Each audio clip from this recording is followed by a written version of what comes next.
Hello. Today's podcast tying in with the COP28 Action Week, and the wider issue of climate change and how people can respond to what is an existential threat, but how does one take action and understand it further. It's a great pleasure to welcome Duncan Pritchard, who is director of a company called ETC Africa. Duncan is a sustainability practitioner. He's got a special interest in ecotourism, avitourism, which is flying, but also extending to important things like rural community development, a whole lot of projects related to that. And in South Africa, he's also been responsible for mapping out some very special tourist groups, particularly dealing with birding in Zululand. So welcome, Duncan. Yeah, thanks. Nice to chat to you, Owen. Duncan, the most difficult question to start off with is, what do you actually do? Well, yeah, like you said, I like to think of myself as a sustainability practitioner, and we do a lot of work in tourism. But in recent times, we've moved a lot into the greenhouse gas management sort of space and managing carbon footprints and looking at the impact of people's travel and carbon footprints on the tourism industry. Yeah, so a lot of our focus is very much in that sort of space at the moment. Look, a lot of when it comes to sort of looking at carbon and the issue of global warming, central to that is this idea of flying is bad, that it uses a lot of carbon. So there's almost now even a narrative of flight shaming. So particularly in terms of inbound tourists to a place like Africa, where sort of the home of ecotourism in many ways, what's driving this? In some ways, criticism of long-haul travel, and how should we be seeing it? Yeah, so flight shaming is a real thing, and we're certainly feeling the impacts of it here in South Africa. A lot of our clients are clients because they've been being asked very difficult questions by overseas travel agents and groups wanting to come out South Africa and opting for shorter haul travel in favor of long haul travel because of the carbon footprint. But with all of these things, and I think the narrative has been driven by activism. I think the flight shaming movement started with Greta Thunberg not wanting to fly to the climate change conference in New York a few years ago. And whilst I certainly support the premise where people are coming from to create awareness and reduce our impact on the planet, some of these arguments, and flight shaming in particular, I think can be quite dangerous if people don't fully understand the implications of what they're promoting. And at the same time, what is the actual impact of air travel on climate change? So I suppose people talk about, a flight can produce 900 kilograms of carbon. So what's the actual impact? And, what does actually 900 kilograms of carbon actually look like? So I think it's a good rule of thumb is you could say, a ton of carbon is a tree over a lifespan of 30 or 40 years. So it's a relatively small amount if you compare to, what you're using in your average household. But when it comes to air travel and flight shaming particularly, global emissions from aviation is about 2.5% of global emissions come from the aviation industry, from flying. Of that, probably half of it is related to cargo. Another significant proportion is probably related to business travel. So travel for recreational travel, and especially long-haul travel to somewhere like Africa for ecotourism, probably represents, a small fraction of global emissions.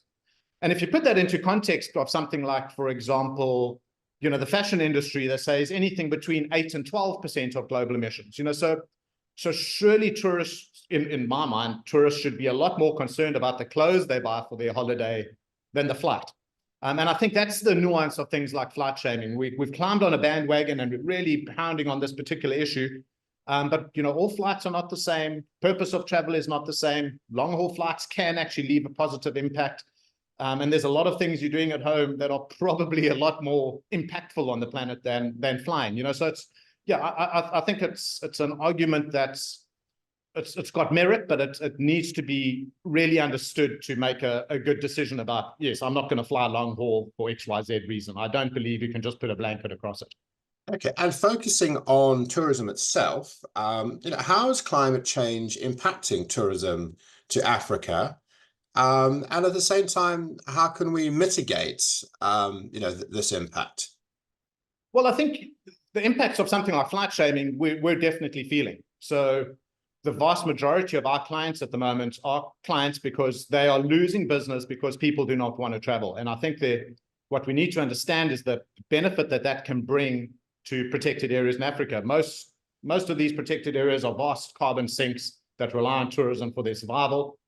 So we're seeing lower numbers of people of groups traveling. We've got one client who's a very well-established organization, deals very much with direct experience of man and nature and getting people into wild areas in the hope that they become better citizens. And they've got groups from the UK and from Netherlands who just have stopped coming because of the impact of their perceived impact of the flight. And that has a very big net negative impact. But we're also seeing the real world impacts of this. I think if you look at a group we work with, the Wilderness Leadership School, they've been going for about 60 years. They've never, ever, ever had to cancel a wilderness trail because of rainfall events. Now it's becoming norm to actually send tents along because we're not getting our normal rain, we're getting really intense flooding events.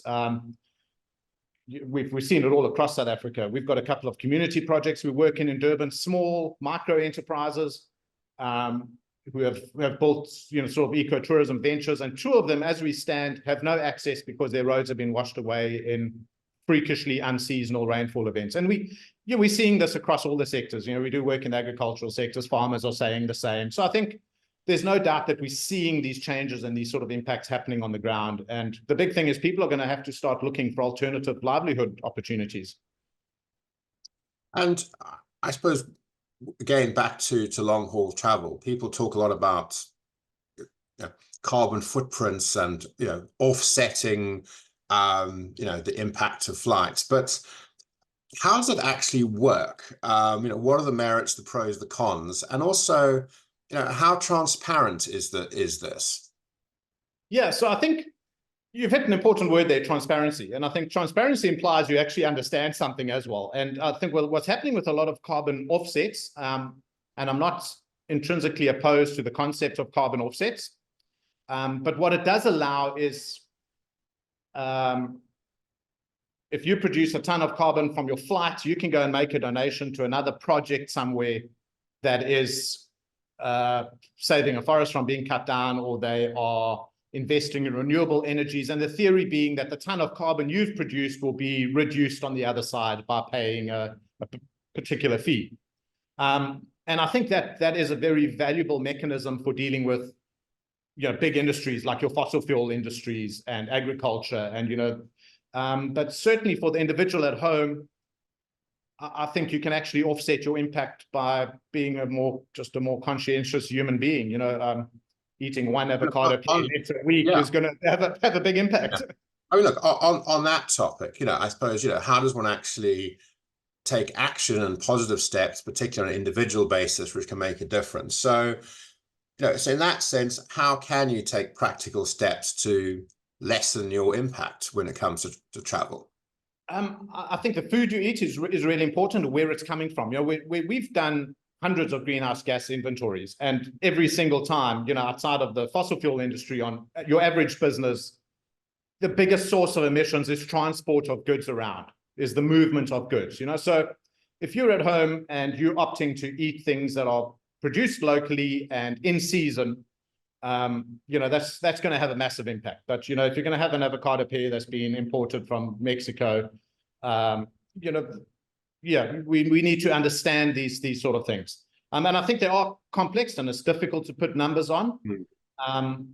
But certainly in the context of traveling and ecotourism, what that also provides is an inspiration for people to become better citizens of planet Earth, and it's, and I think that's where it all starts. And for me, that's the big concern with something like flight shaming, is if people stop traveling and stop going to these wild places, we end up with a society that's a lot less inspired and a lot less connected to nature, and therefore a lot less likely to make these little changes in their day-to-day lives.